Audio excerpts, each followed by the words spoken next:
1999 में देश ने करगिल युद्ध देखा।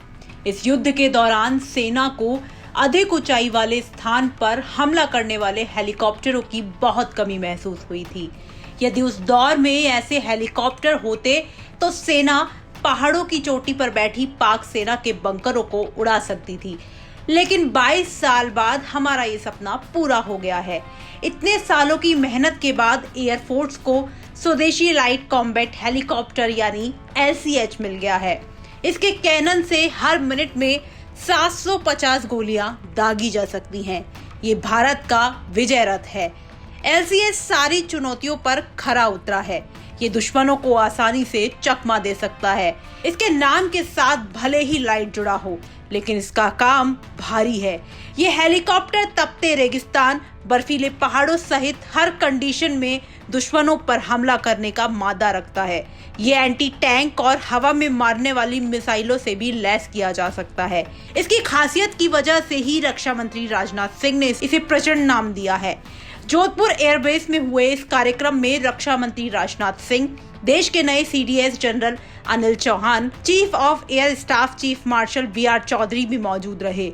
इस दौरान मीडिया से बातचीत करते हुए राजनाथ सिंह ने बताया कि LCH करगिल से लेकर कन्याकुमारी तक किसी भी टेरेन में फ्लाई कर सकता है। इसके अलावा उन्होंने क्या कुछ कहा, आप खुद सुनिए। लाइट कॉम्बैट हेलीकॉप्टर की हमारी फ्लाइंग बहुत ही स्मूथ थी, बहुत ही कंफर्टेबल थी।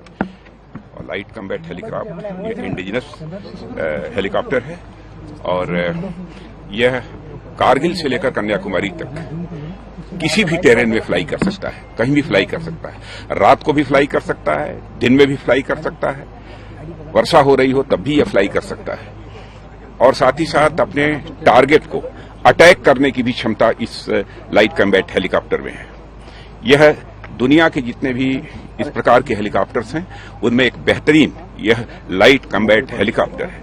जैसा हमारे प्रधानमंत्री मोदी जी का संकल्प था कि यहाँ पर इंडिजिनस सारे प्लेटफॉर्म्स, वेपन्स और यह हेलीकॉप्टर्स और प्लेन्स बनने चाहिए, तो उनके इसी मंशा के अनुरूप, हमारे प्रधानमंत्री की मंशा के अनुरूप ही यह लाइट कॉम्बैट हेलीकॉप्टर जो कि पूरी तरह से इंडिजिनस है वह बना है।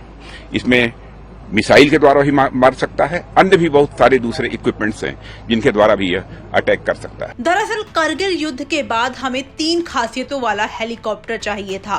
पहला, जो ज्यादा से ज्यादा हथियारों के साथ गोला बारूद उठा सके।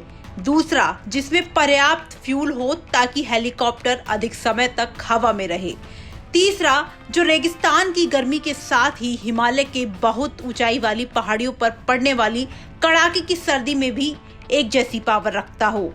एक्सपर्ट ने इस कमी को दूर करने का बीड़ा उठाया और हिंदुस्तान एरोनॉटिक्स लिमिटेड यानी HAL परिसर में इसका निर्माण करने की चुनौती ली।